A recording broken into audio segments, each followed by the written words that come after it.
една публикация. Пускам да се записва. Излезе ли при тебе да ни се запише срещата, за да може после да я ползваме за отговор на майки, които са в подобна ситуация, както говорихме? Да, добре, съгласна съм, да. Не знам. Добре. Да. Искаш ли да ми кажеш сега за твоя в ННК много ни помага да работим с конкретна ситуация. Например, детето, доколко се разбирам, при теб ставаше ли въпрос за екранните устройства? Да, Да. точно. Можеш ли да ми кажеш нещо различно от той постоянно, винаги е на телефона, аз само му казвам, той никога не ме слуша. Нещо конкретно. Вчера, онзи ден, преди 3 дни. Да си спомниш конкретна ситуация, в която нали, така е било трудно да се свържете и да се разберете. Да. Ами, наскоро беше, а, мисля, че беше, значи или е бил на училище, или беше болничен даже, но вече оздравяващ и седи вкъщи целия ден. Аз съм на работа. И понеже виждам, че вече е здрав, нали, седи и му се моля да изведе кучето, за да ми помогне малко. И понеже е студено, започвам да се моля някъде от 4 часа, докато още има слънце и по-малко хора с кучета. Нали? Моята логика е, че ще му е по-лесно, че хем ще подиша малко въздух на слънце все още докато има, хем ще му е по-лесно да се разминава, тъй като нашето куче е голямо и понякога възникват ситуации, трябва да се удържа, ако срещне враг. Добре, ще го изведа. И оттам нататък нищо. Продължава си на компютъра. Аз почвам така през няколко минути да подканвам, което всъщност повече го дразни. Все повече го дразни. Нали, не слиза, напротив, повече се дразни и това продължава вече до към 5:30. 5 и нещо, когато избухна, каза: само ме дразниш, само ми влизаш в стаята, престани, ще го изведа. Аз отговарям: добре, но час и половина вече ти се моля. Значи от 3:30 някъде съм почнала, към 5. И стана нещо неконтролируемо вече. Ми тръгна, много афектиран, блъска мебели, идва да ме удря, въпреки че седя и си пиша, обижда. И още по-зле. Почна да се наранява, по главата да си удря с метална бутилка. М, това не е първа подобна ситуация, но просто не очаквах, че от нещо толкова банално ще стане. От една молба да излезе и да излезе по-навреме. М, Звъннах на съседка да дойде да ми помогне, защото аз се оплаших. Той и себе си вредил и нали, твърди, че ще скача, ние сме на високо, отваря прозорци, но и такива демонстрации, не знам колко са сериозни, но все пак ми е страшно да го гледам. М, Дойде жената, но той при нея не успя много. Напротив, дразни се, вика: ето майка ми те е извикала. Ам, не успя да се успокои с нея. Затвори се. После помолих да дойде сестра му. Тя от страна на баща му, не е мое дете, но живее наблизо с баба си. Тя дойде, вече беше постигнал малко този ефект.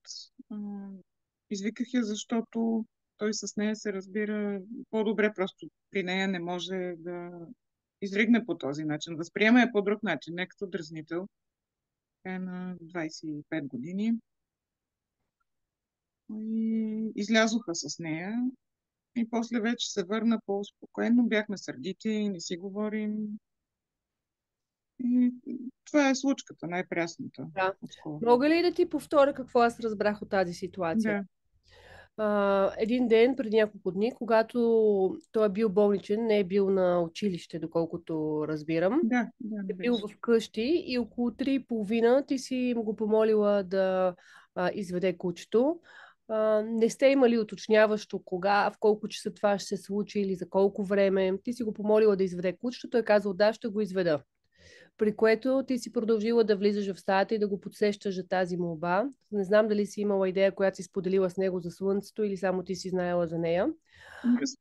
Споделих, но не се отрази това нещо. Да. Да. Не се отрази. Няколко пъти си влезнала в стаята, при което, доколкото разбирам, той всеки път е реагирал все по-напрегнато, все по-напрегнато, Мгм. докато накрая се е превърнал в голям скандал. Това, което Да. Да. да, той е почнал да се наранява, да обижда теб, да удря по мебелите. Стигнало се до там да викаш съседката. Доколкото разбирам, сама не си имала ресурса да се справиш с това. Била си доста притеснена. Извикала се и сестра му. Ами, да, защото като го гледам как си удря главата с метална бутилка и не мога да го спра, да го стърва. Докато присъствието на външен човек малко или много го отрезвява някакси, малко излиза. Дори да е сърдит, просто като види външен човек, вече доста спада това нещо. Това е бил твоя начин, един вид да го предпазиш, като извикаш друг човек, за да може той да спре да се наранява. Да, да. Да. Сега аз това, което чувам от теб, са няколко истории в една, няколко ситуации, да го наречем. И бих те попитала да ги разграничим и да изберем една от тях, която ти е най-жива, която най-много отвътре те притеснява, натиска ти бутоните. Това е момента, в който ти му казваш да изведе кучето и той не го прави. Моментите, в които ти идваш при него да го подсетиш и той само все повече и повече се ядосва. Моментите, в който ескалира ситуацията, той почва да се самонаранява себе си, или момента, в който почва да наранява теб и нещата в къщата, или момента, в който се е наложило да викаш съседката, или някой друг, който се сещаш от тази цялата история, момент, в който е било за теб най-трудно. Ами, значи, изходният момент е това неразбиране за моята молба, защото ако го имахме по някакъв начин, нямаше да се сите моменти. Тоест, аз да мога така да отправя молбата си, че да не го дразни. Да не го дразни да свърши това действие. И да не ми се налага всъщност наистина да влизам. Аз разбирам, че това е дразнене. Един тинейджър, който си играе на компютър и майка му влиза през 10 минути в продължение на час и половина, му е изнервящо. За времето бях задала плаващо, не съм казала в 4:00, но му казах, докато е светло, скоро ще се стъмни, ще излязат другите хора с кучета, ще е по-трудно, по-неприятно, по-студено. Явно този момент се губи и той не прави преценка на времето, защото времето в игрите там минава по друг начин. Там ми се струва кратко.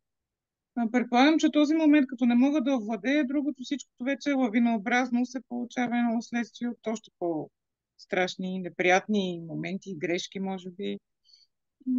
Така че тази комуникация с отправянето на молба и това разбиране, дори да е отказ, аз предпочитам да ми каже няма да мога, отколкото да седа и да чакам, защото ми е казал добре, но да не го прави. Защото имало и момент, в който е казал добре и не го е правил. Аз съм излизала, т.е. не съм имала възможност да го видя и се прибирам и не е свършено. Същото нещо. Разбирам. Добре, как е за теб момента, в който... Добре, ако изберем сега ситуацията, в която ти отиваш при него и му казваш, нали, дали би извел кучето, той ти казва да, при което това не се случва и се налага да влизаш няколко пъти. Да изберем ли тази ситуация, върху която да поработим сега? Ами, да, да. Добре. Добре. И сега аз се чудя, когато се сетим за ситуацията, като се върнем към нея, ти отиваш в стаята, казваш му, сега навънка времето е хубаво, ще излезеш ли с кучето? Той ти казва, че сега няма да излезе, ще излезе по-късно. И какво? Как се чувстваш в този момент? Ако ми го каже, добре, но той просто казва да, добре. И аз мисля, че това е просто за да се отърве, за да изляза. Защото това да, добре е много неопределено. Объркана ли си в този момент? Ами, да. Аз след това, да, добре, почвам с уточняващи. Излез, сега има слънце, сега няма хора, други скучета. Добре, добре. Такава ни е комуникация. Добре, остави ме. Нали? И ако вляза след 10 минути, вече ще има добре, остави ме. И нали, това остави ме почва да се повтаря.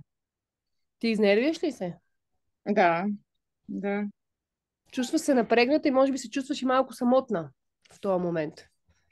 Ами, чувствам се напрегната, чувствам се излъгана.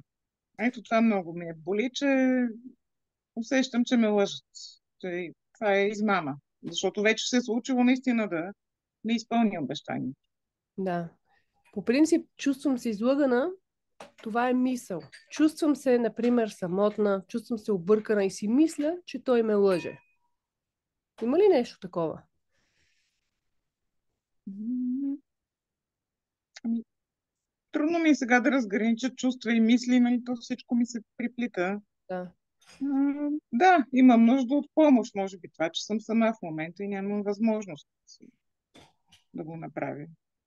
И се чувствам, че те бяха две неща. Аз правя терапия за ръка, имам болка и Чакай сега да стоим да, в да, тази ситуация. Чакай. да. Да.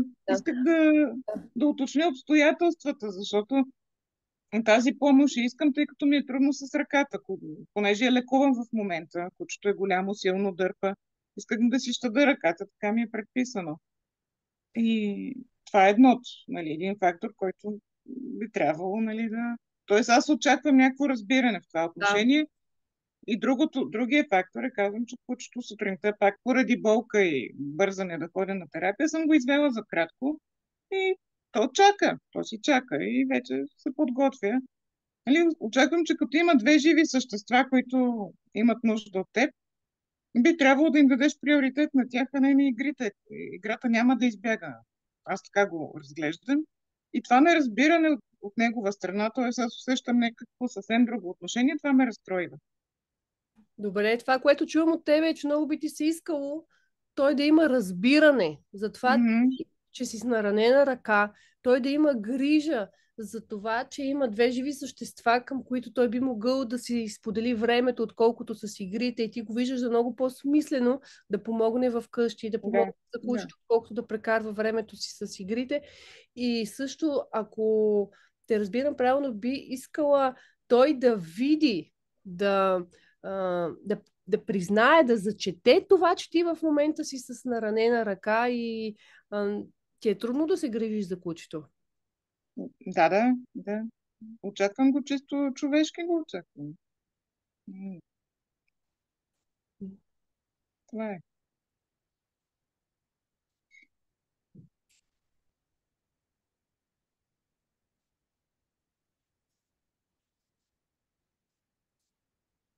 Тъжно ли ти е? Да, тъжно ми е.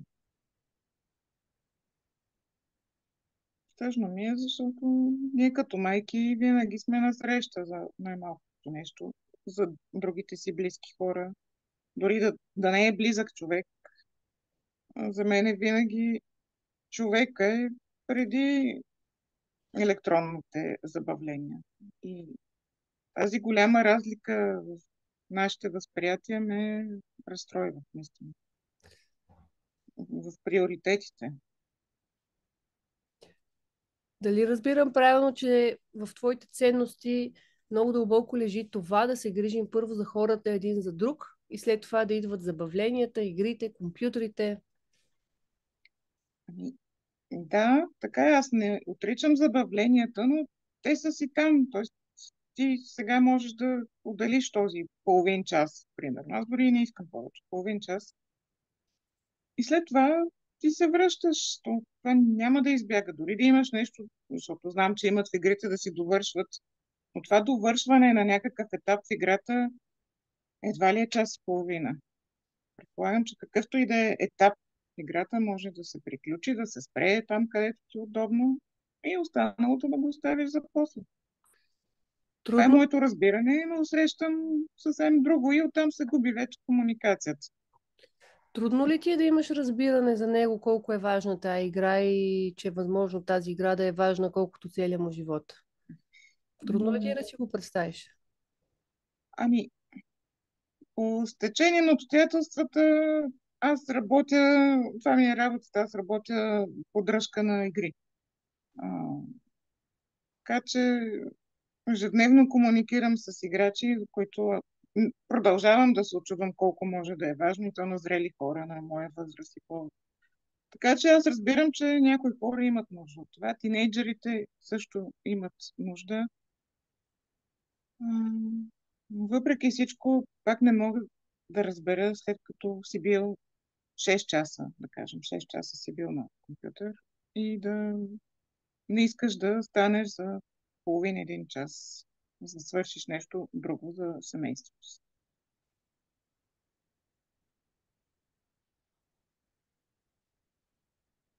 Трудно ти е да си представиш как в неговия свят играта е толкова важна, че може да вземе цялото му време. Когато той е с нея, например, губи представа какво е времето и Да, му е да, да, изключително важно да е там и нещо, което се опитва да го отдели от нея, не му е приятно. да. Трудно ми е. Трудно ми е, защото ми се струва, че времето, което отделя е чудовищно. Нали, в дните, в които е болен, беше болнични, от ставането до лягането. Буквално имаше дни, в които така беше. От ставане до лягане. И основен приоритет. Предполагам, Дори себе си пренебрегва. Дори себе си пренебрегва с хранене, с такива неща. Да. предполагам си изключително разтревожена поради това. Да, Може би даже те е да. страх. Да, има го страха за неговото развитие, защото детето е интелигентно. Детето, нали, сега има смяна при него. От прогимназията в гимназия, ново училище, нова среда, нови изисквания. И гледам, че някакси няма желание да се справя с всичко това. Може би му тежи, не споделя много, но е много негативно настроен към тези неща от реалния свят. И явно намира отдушник виртуално, където той контролира ситуацията. Може би това е единственото място, където се чувства спокоен, приеман, смислен. Ами, възможно е, защото в предишното училище имаше много проблеми с приемането. Там постоянно бяха забележките, беше една от малкото от черните овци в класа, нали, класната против него, директори против него. Сега обаче не е така. Мгм. Сега в гимназията получава различно отношение. Аз много се надях да го оцени това различно отношение.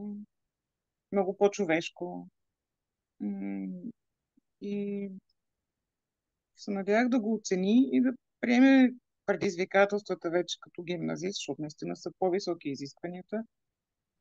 Но някак си да ги балансира тези неща, да види, че изискванията са си изисквани от учителите, но от друга страна и учители, директори, нали, всички са с много по-човешко отношение, отколкото му се беше случило в предишното училище. Тоест, мислих, че това е нещо хубаво, което би трябвало да преживее, да оцени, но някъде нещо се губи. А Тук, защото вкъщи? пак А вкъщи? И Оф, приемане вкъщи на това а той. вкъщи аз съм олицетворение на всичкото зло в неговия живот и е изцяло против мен. Среща ли приемане? Ами за много неща го подкрепяме. А, Съдействам, включително за някои хобита. Примерно сега обича да съди растения, да се интересува, т.е. купуваме разни неща, които му трябват. Съдействам, поръчки, пратки, взимам, нося. Интересувам се с него, оглеждаме си ги заедно. Но той не обича да споделя пък други неща. И не знам, по негови думи не се чувства добре. Има, може би, нужда да бъде прият такъв какъвто е. М, Да, така е. Така е. Но при мене се получава вече това неприемане, че аз живея с мисълта, че вреди на себе си. С късното лягане, с висенето, с неглижирането на училището. Поне по мои представи, аз имам някакви минимални изисквания. Да се изпълнява задължението за училище, да гледа да се наспива, извънкласни дейности няма, и от време на време нещо вкъщи да помогне. С Разбира, куче да разбирам ли си те, чисти. че ти искаш от него някакъв минимум, който според теб той е длъжен да направи и следователно като не направи, ти не си доволна и не го приемаш, защото той не изпълнява този минимум, който ти си Ами, дава. да, защото той е много настоятелен да се изпълняват неговите неща. Тоест, неговите трябва да се изпълняват безпрекословно. Ако реши, че нали, според него аз нямам право да ограничавам интернет. И това му се полага по подразбиране. Тоест, ако аз реша да въведа някакво ограничение, това има много остра реакция на това. Подобна на тази, която описах за кучето. Това разваля връзката ви. Да, да. Тоест, ако аз имам някакво изискване, той трябва той да си ги приеме, нали? Чистенето на стая, да кажем, защото на него му е приятно да му е разтребена стаята, не защото аз съм казала. Такъв Значи да момент. разбирам правилно, че той е съгласен и е отворен да извършва действия, с които той е съгласен и действия, които него са му приятни, идват от него. Не е съгласен да извършва действия, които са на сила, защото трябва и така Да, нататък. да, така е. Но това се отнася и за училище, което аз вече тук не мога да му отменя училищните задължения. Аз мога да отменя някои домашни, но не мога да отменя това, което се изисква. Тоест, отношението училище-ученик, аз мога само да съдействам с нещо.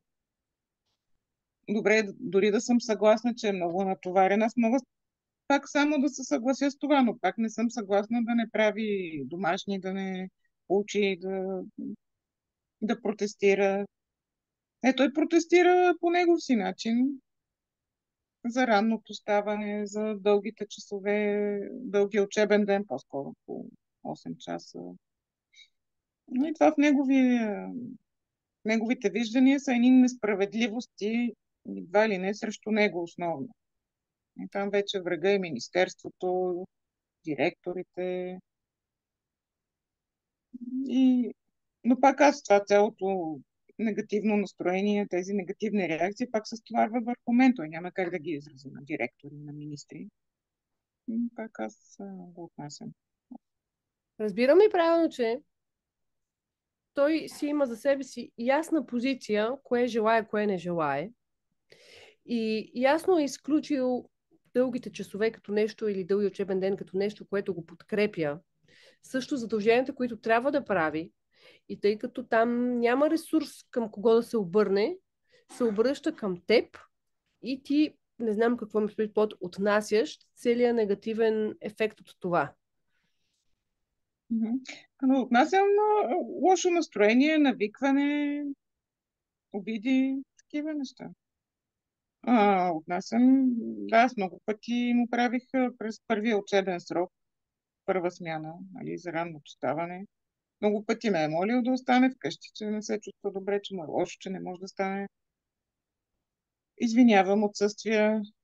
Те са ограничен брой за годината, които могат да се използват. Иска ли ти се в тия моменти да сложиш една граница? Не, тук аз не действам и това, което има да се направи е да се отиде на училище или момента, в който той дойде и си го изкарва на теб и каже, не, аз мога да те подкрепя, да те изслушам и в същото време няма да търпа обиди, висок тон и така нататък. Иска ли ти се да сложиш границата на общуването до къде може да стига? Да, да, искаме се, защото аз вече много внимавам нали, да не използвам някакви думи от сорта мързаливец, такъв онакъв, нали? Нещо, което да е обидно, но той продължава с грубо и безцеремонно отношение. Остави ме, махни се, излез. Това, което си говорихме, нали, писахме си в коментарите. Точно тези фрази. Излез, остави ме. М, Дори когато молбата ми е внимателно поднесена, може пак да го издразни. Какво ми идваш сега с този престорен тон? М, Звучи му фалшиво, сигурно. Тоест, аз вече съвсем се обърквам с какъв тон да говоря. м, не знам, някъде губим в комуникация. Мен, честно казано, вече ме е страх вкъщи. Да. Мен ме е страх, че от всеки разговор, включително и днеска, буквално преди да започнем разговора, бързаше за училище. Ти защо не ми каза, че рейс е 12 без 15? Казвам, първо, това е твое задължение да видиш колко ти е рейса. Второ, аз ти казах, ти ми каза добре, което добре, явно е вече по някакъв навик, като ме чуе, за да го оставя на мир. Ами аз не съм разбрал. Казвам, добре, аз трябва ли да съм виновна?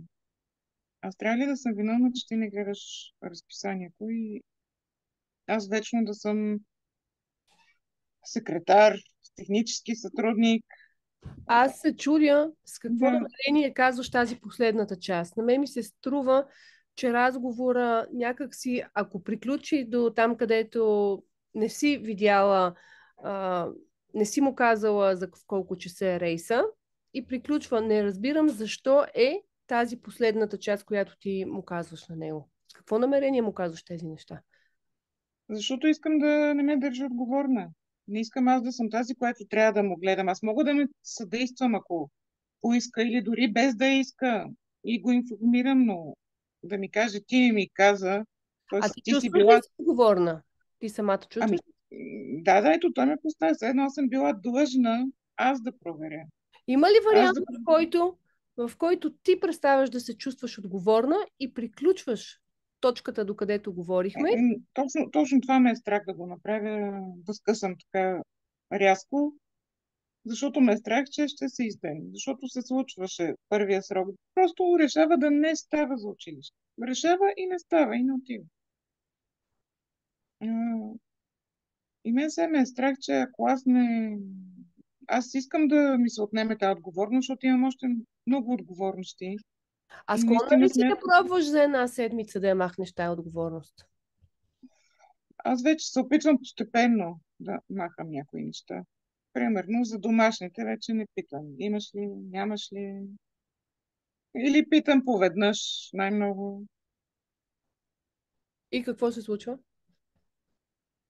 Ами, не знам, понякога пише, днеска, примерно, не съм видяла да пише нещо, то нямаше време. Имаш ли школа, където там пишат? Има, няма дома. Да, пише, да. Ами, има забележки, има дори и двойка не- за събрани забележки за без домашно, вече и оценка. Има. Точно за това ми е страха, защото знам, че се го позволява. Разбирам ли правилно, че той не желая да поема отговорност за себе си? Не мога да го разбера. Има си някакви... Според мен се прави само това, което му харесва, което той е решил, че му харесва. Другите неща ги прави или не ги прави, или ги прави с огромно нежелание. Тоест, ако му се даде учебната програма, той ще избере няколко предмета, които според него трябва да се учат и останалите трябва да се изхвърлят. Това той го решава. Да, да. Мгм. И понеже имат по 8 часа на ден, не всеки ден, но или 7 или 8, и смята, че при това натоварване не трябва да се изискват домашни, защото били достатъчно изморени. И той е преценил, че не е редно. Това си е неговото разбиране, той просто ми казва. И Да. понеже той решава, че не е редно да се изискват, дори и да ги има, той се старае, така, гледа да минимално старание или изобщо ги игнорира, където може да мине. Знам ли правилно, че това е неговия начин да се грижи за себе си? Ами да, но не знам колко е правилен това да правим нещата само, които са ни приятни, защото има задължения, които може да не са приятни, но може в дългосрочен план да ни донесат някакви позитиви. Като това може да учиш в момента да не е ти е най-приятното, но в дългосрочен план за бъдещето ти, то ще ти е от полза. Това е, може би, много трудно да се разбере от ученик на 14 години. Това е така нареченото отложено удоволствие. Да правиш нещо за себе си, което ще ти донесе резултата по-късно. Вероятно. Да. Да, да. И трудно ми е да го обясня. Трудно. Просто вече наистина спирам и оставям. Оставям, както и момента на лягането, защото ученик, който не може да стане за училище, естествено аз почвам да се старая да го поканвам да си легне по-навреме. Също не се получава.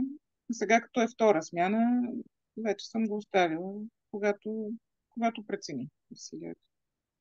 Няколко неща така ми правят впечатление или ми се открояват в разговора М, ни. Едното е за поставянето на граници в моментите, в които той прекалява и има нужда да се каже до тук. Това повече не може да бъде. Ясни, категорични граници, които вероятно той няма да хареса. мгм, мгм.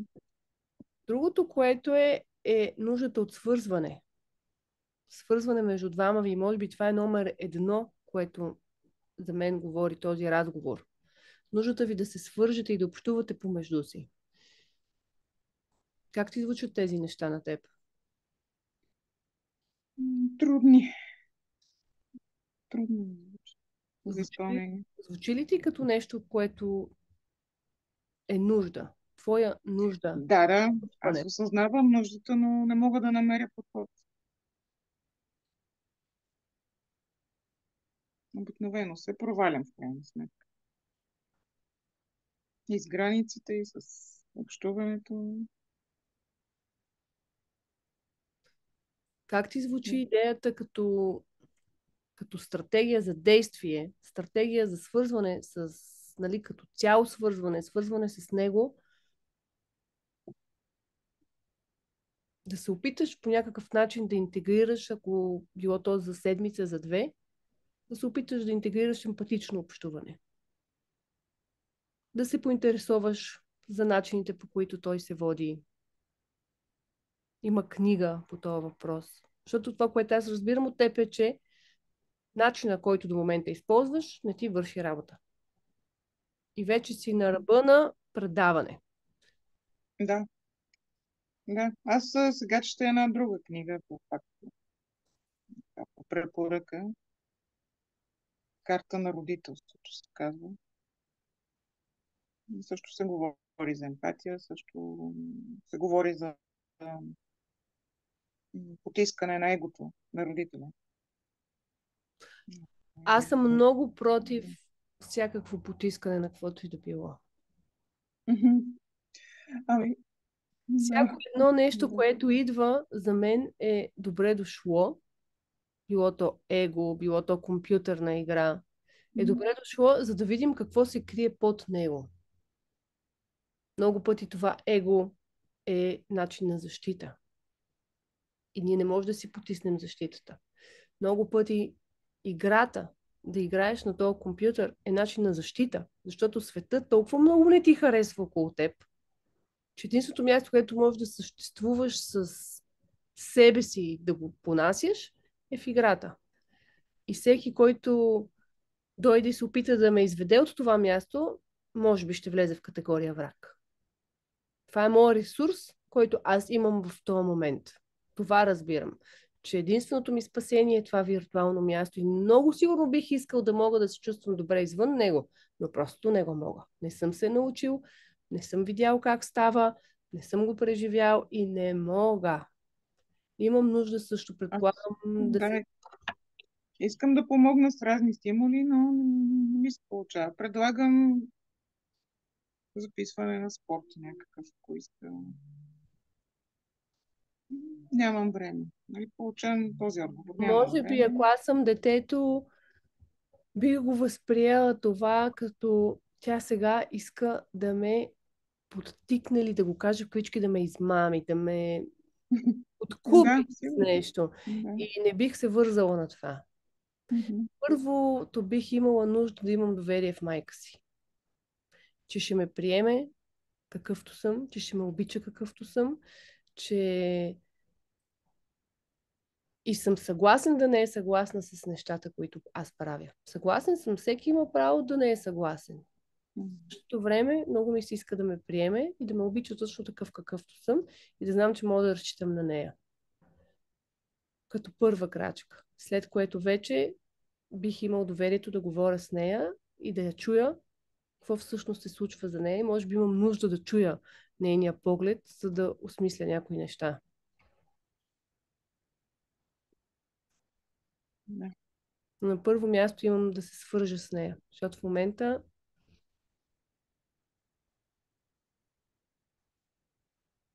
тя само иска да ме накара да Да. правя нещо. Само иска да ме кара да правя някакви неща. Не ме разбира изобщо.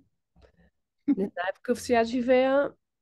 Не знам. Да, чувала съм го. Лесно ти е на тебе, на мен не е лесно. Нищо не разбираш.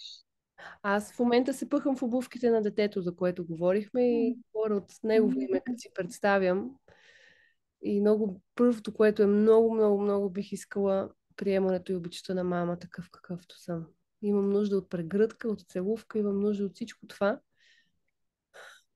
преди да мога да я чуя за нещата, които иска от Аз мен. и това се опитвам, значи на такава фаза сме на тинейджър, че той ще не дава да го докоснеш. Имам нужда да се доверя преди да мога. Да, не дава да се докосне. Значи тук имаме си кучето, него си го гушкаме всички, който има нужда от гушкане. Ходим при кучето, като спасител. Аз, ако съм детето, моята молба би била: мамо, намери начин да си говориме без да иска да имаш толкова изисквания от мене, мама. Не дей всичко само да искаш. Да искаш, да искаш. Уморен съм. Уморен съм, мамо. Ще пробвам. Явно не вижда паниката, защото аз наистина изпитвам паника понякога.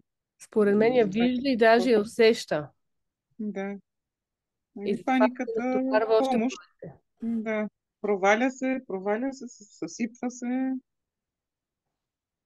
И така. Да. Да, мамо, имам нужда от сигурно място, където да мога да дойда с всичките си проблеми и трудности и да бъда приет без съвети, без укор, просто да бъда себе си. Точно какъвто съм и така да ме видят, така да ме приемат, така да ме обичат. На първо време това ми е плачещата нужда. Нека пробваме. Как си ти сега?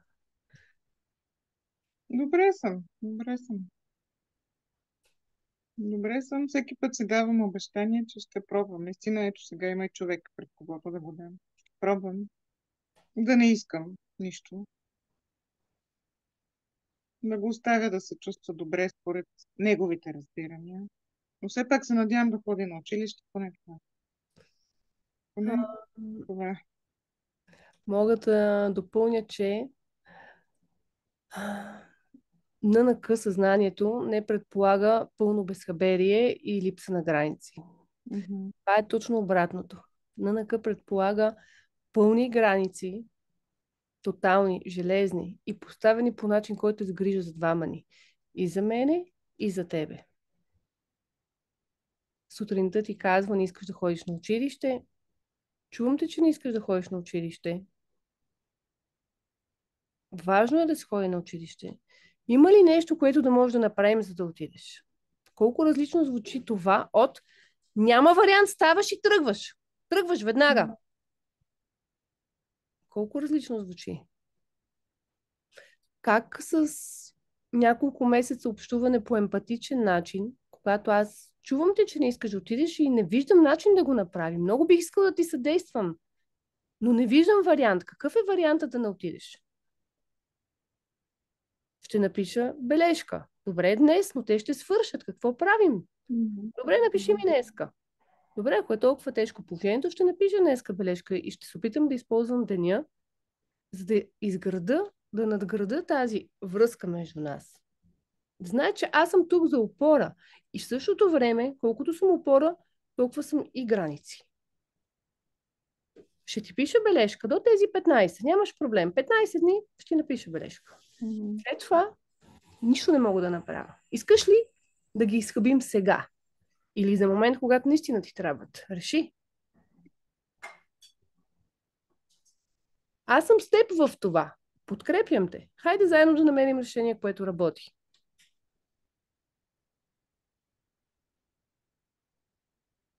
Добре. Добре. Добре. Благодаря. Благодаря. Много ми се иска да си дам някакъв период, в който да пробвам и да разкажа после. Дали ще имаме някаква промяна. Се надявам да помогнем и на други в това положение. Да, както виждаш, нещата не се решават как да накарам детето ми да ме чуе, когато му говоря. Не се решават така, защото няма начин. Няма начин да накараш едно човешко същество да направи нещо, освен ако не го накажеш, не го заплашиш и тогава цената е разрушената връзка, която ти си платила миналия път. Мгм. И Да. нещата не са едностранчиви или с една ситуация. Те са низ. Низ. И ние избираме този низ какъв да бъде.